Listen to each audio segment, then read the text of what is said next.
Praise the Lord. सबको जय मसीह की। परमेश्वर पिता का मैं बहुत बहुत धन्यवाद करता हूँ सुंदर समय के लिए जो प्रभु ने प्रदान किया और फिर से आप लोगों के मध्य में आने का अनुग्रह दिया। मैं प्रभु को बहुत बहुत धन्यवाद करता हूँ। आइए हम छोटी सी प्रार्थना करेंगे और अविलंब अपने संदेश को आरंभ करेंगे। अनुग्रहकारी जीवित पिता परमेश्वर, हम आपको धन्यवाद देते हैं प्रभु जी। पिता, हम प्रार्थना करते हैं आज इस वचन के द्वारा पिता परमेश्वर, इस वीडियो के द्वारा प्रभु जी पिता, तो हर एक से बात करने के लिए हम प्रार्थना करते हैं खुदावन।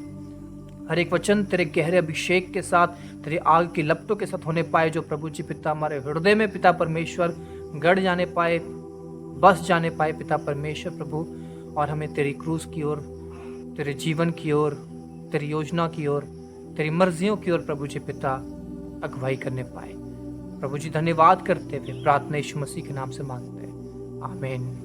हम लोग ये वचन पढ़ेंगे जहाँ से हम लोग अपने संदेश की बुनियाद डालेंगे, जो हमें मिलेगा दूसरा राजाओं की किताब, उसका 3 अध्याय, उसका 27 पद में यूँ लिखा है, तब उसने अपने जेठे पुत्र को, जो उसके स्थान में राज्य करने वाला था, पकड़कर शहरपनाह पर होम बलि चढ़ाया।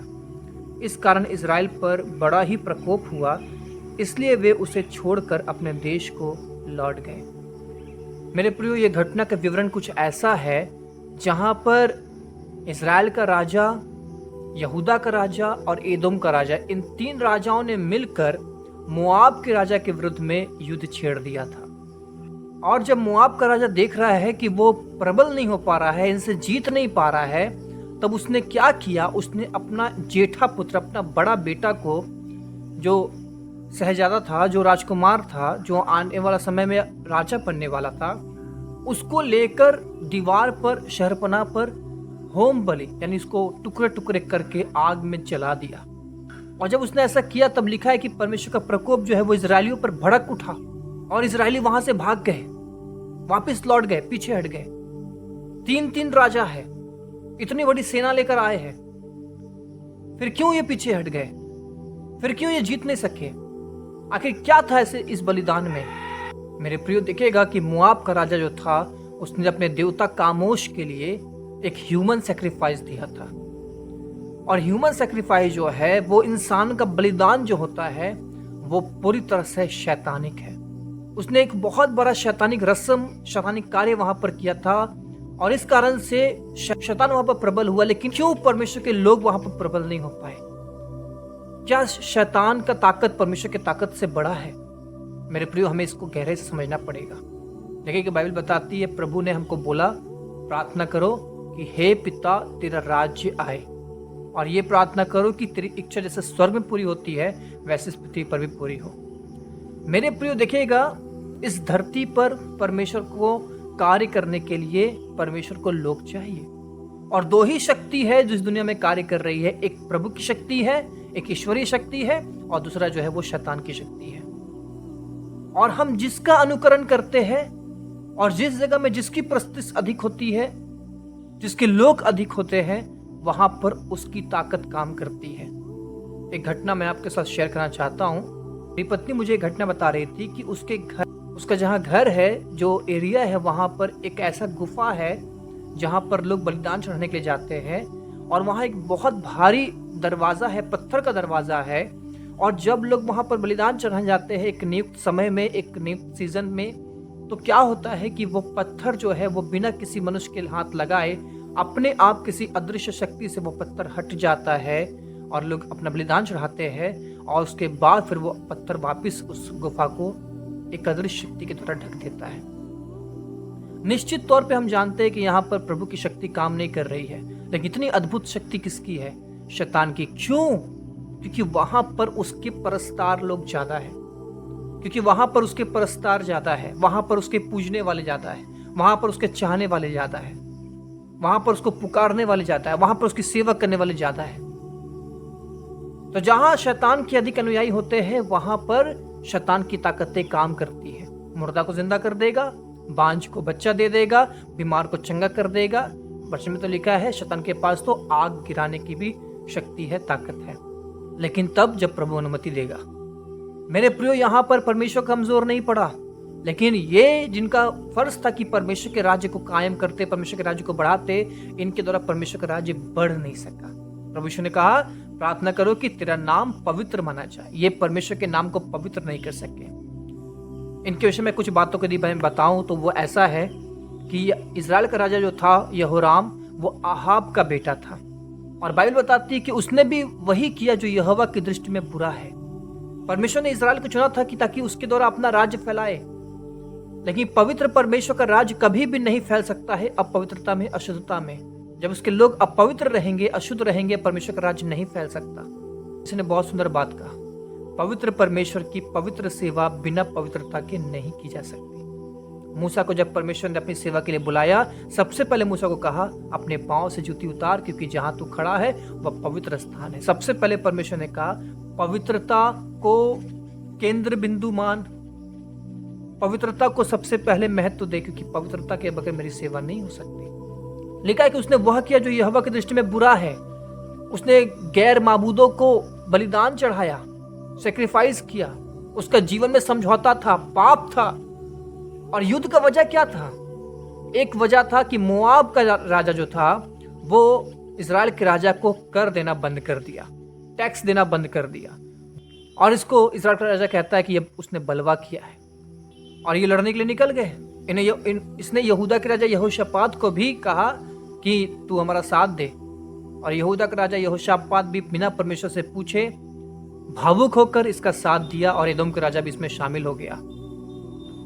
और जब ये तीन निकले युद्ध के लिए, उस समय से ही परमेश्वर दिखा रहा है कि परमेश्वर के साथ में नहीं है, क्योंकि परमेश्वर नहीं चाहता था इस युद्ध को।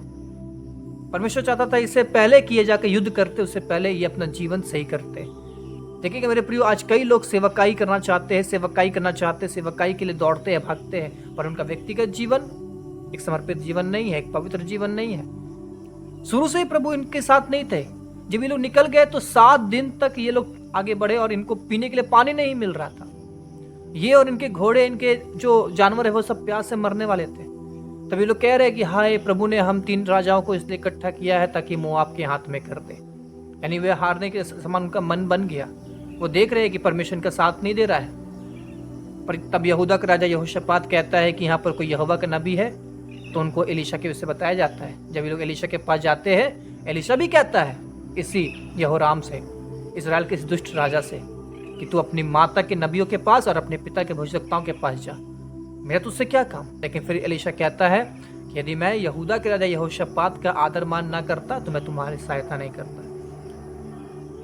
चलो ठीक है, परमेश्वर कोई था वहां पर, प्रभु का एक जन था, यहूदा का राजा यहोशापात था, परमेश्वर ने साथ दिया, बोला ठीक है जाओ मोआब को तुम, क्योंकि ऐसे भी परमेश्वर के इन जातियों को नष्ट करना ही था, क्योंकि ये घृणित काम करने वाले थे, ये घिनौन काम करने वाले थे। तो जाओ मोआब को मैं तुम्हारे हाथ में कर दूंगा, और इतना खोदो कि गड्ढा हो जाए, क्योंकि सुबह पानी आएगी, बिना वायु चले, बिना वर्षा हुए ये गड्ढा जल से भर जाएगा। वो लोग खोदते हैं और प्रभु पानी भेज देता है, और ये लोग मोआब पे आक्रमण करते हैं और जीतने भी लगते हैं। लेकिन जब एक समय आया कि जब मोआब के राजा ने अपना जेठा पुत्र को, एक इंसानी बलिदान, एक परमेश्वर की नज़र में एक सबसे घृणित काम और शैतान की दृष्टि में सबसे सर्वश्रेष्ठ काम जब उसने किया, देखिएगा जो कुछ उसने शैतान के लिए किया वो पूरा समर्पण के साथ, पूरी भक्ति और पूरी साधना के साथ थी। लेकिन इनका जो बलिदान था, जो युद्ध लड़ने के लिए चले हैं, इनका जो बलिदान था परमेश्वर के लिए, वो समझौता से भरा हुआ, पाप से भरा हुआ था। परमेश्वर नहीं हारता, परमेश्वर कभी नहीं हारता, परमेश्वर कोई हरा ही नहीं सकता। लेकिन इस दुनिया में परमेश्वर का राज्य को फैलाना, स्प्रेड करना, ये हमारी जिम्मेदारी है। और ये तब होगा जब हम परमेश्वर को उत्तम बलिदान चढ़ाएंगे।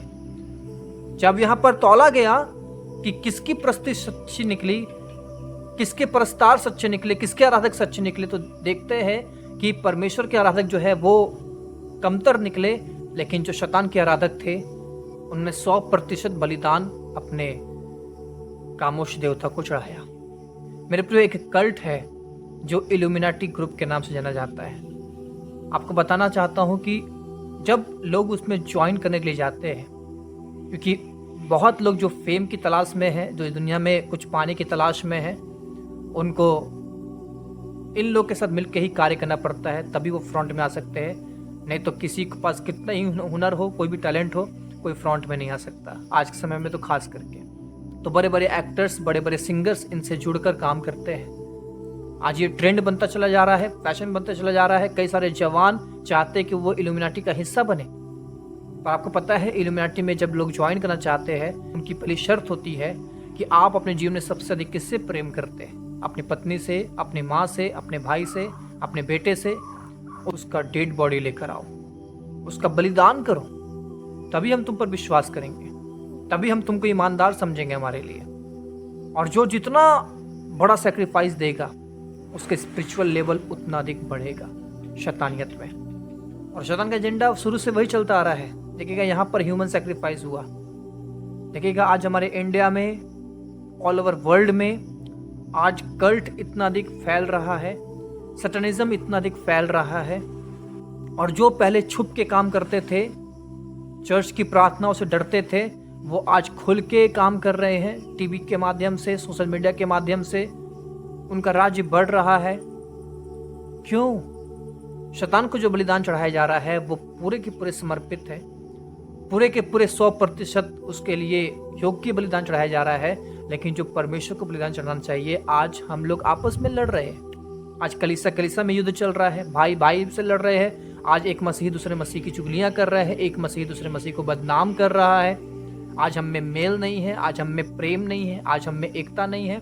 और व्यक्तिगत जीवन में परमेश्वर के प्रति, परमेश्वर के लिए जैसा हमें पवित्र होना चाहिए, वो पवित्रता भी नहीं है। आज इजराइल का राजा यहोराम के समान हम अपने परमेश्वर के प्रति सच्चे नहीं हैं, इसीलिए परमेश्वर का राज हम स्प्रेड नहीं कर पा रहे, फैला नहीं पा रहे।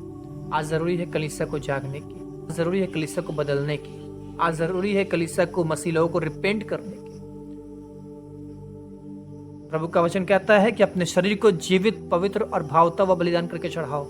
अपनी आंखों को परमेश्वर के लिए अर्पित करो, अपने हाथों को परमेश्वर के लिए अर्पित करो, काट के नहीं। वो ह्यूमन सेक्रीफाइस नहीं, लेकिन जो परमेश्वर करता है, शैतान वही चीज करता है, लेकिन दूसरे तरीके से। प्रभु कहता है कोई मुझसे बढ़कर अपने माता पिता को प्रिय जानता, वो मेरा नहीं हो सकता। नहीं, प्रभु ये नहीं कहते कि जाके अपने माता पिता को मार दो, लेकिन इसको शैतान इस्तेमाल करता है कि तुम यदि अपने माँ को मुझसे बढ़कर प्रिय जानोगे तो तुम मेरे नहीं हो सकते। तुम अपने माँ को पहले मारो, उसके बाद आओ, तब मैं तुमको एक्सेप्ट करूंगा। ये चीज़ है। आज दुनिया में जादू टोना, ऑकल्ट्स, विचक्राफ्ट, ये सब कुछ बढ़ने का कारण ये है कि उनकी जो शैतान की जो साधना हो रही है, शैतान की जो भक्ति हो रही है, वो सच्ची है। वो लोग समर्पित है, दिन रात परिश्रम कर रहे हैं, उनमें एकता पाया जाता है, यूनिटी पाया जाता है। वो अपने कामों के लिए समर्पित है, जान दे रहे हैं।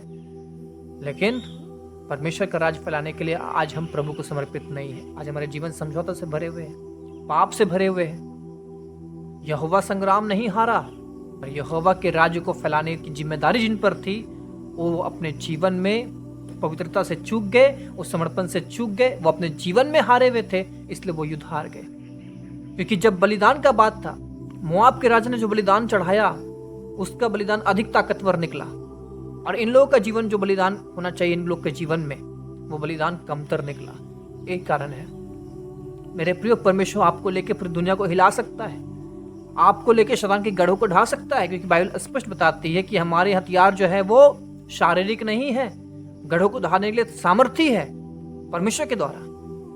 लेकिन पौलुस उसके आगे एक और बात कहता है कि हम हर एक कल्पनाओं को, ऊंची बातों को जो परमेश्वर की पहचान के विरुद्ध में है, उसे कैद करते हैं, अपने शरीर को मारते हैं, कुटते हैं, वश में लाते हैं, अपने परमेश्वर की इच्छा को पूरी करने के लिए कई बार अपमान से, कई बार सम्मान से, कई बार आदर से, कई बार निरादर से, कई बार दुर्नाम से, कई बार सुनाम से, हर प्रकार से समर्पित है। पौलुस के द्वारा शैतान का राज्य को ढाया गया, बहुत भयंकर ढाया गया। उसका कारण यह था कि पौलुस एक जीवित बलिदान था परमेश्वर के लिए। यदि आज आप अपने आप को समर्पित करेंगे, यदि आज आप अपने आप को सौंपेंगे, याद रखिएगा कोई भी युद्ध नहीं होगा जो आप हारेंगे। और आपके द्वारा परमेश्वर का नाम पवित्र होगा, आपके द्वारा परमेश्वर की इच्छा पूरी होगी, आपके द्वारा परमेश्वर का राज्य फैलेगा। क्या आप समर्पित है? क्या आप कह सकते हैं कि प्रभु मैं यहोराम के समान समझौता वाला जीवन नहीं जीऊंगा? मोआब के राजा ने अपने देवता के प्रति इतना समर्पित रहा, उसने उस घृणित काम को किया जो परमेश्वर की नजर में बिल्कुल घृणित है, लेकिन शैतान की नजर में उत्तम है। और वहां पर शैतानियत प्रबल हुई, क्योंकि आपके लोग कमजोर थे, आपका राज्य वो फैला नहीं पाए। पर मैं ऐसा समझौता वाला जीवन नहीं जीऊंगा, मैं एक समर्पित जीवन जीऊंगा। परमेश्वर आज और अभी से आपको लेकर अपने हाथों में अंगूठी के समान रख सकता है और आपको लेकर अपना फरसा बनाकर शैतान के राज्य को ढा सकता है, यदि आप समर्पण करें तो। यदि आप निर्णय ले तो मैं अपनी आंखों से पाप नहीं करूंगा, मैं अपने सोचों से पाप नहीं करूंगा, मैं अपने हाथ और पैरों से पाप नहीं करूंगा, अपना सब अंगों को परमेश्वर के लिए सौंपूंगा, परमेश्वर की धार्मिकता के लिए सौंपूंगा। और जब आप परमेश्वर के निकट आएंगे तो परमेश्वर भी आपके निकट आएगा। और आप जब परमेश्वर के अधीन होंगे, आपको जाकर सिर्फ शैतान का सामना करना है।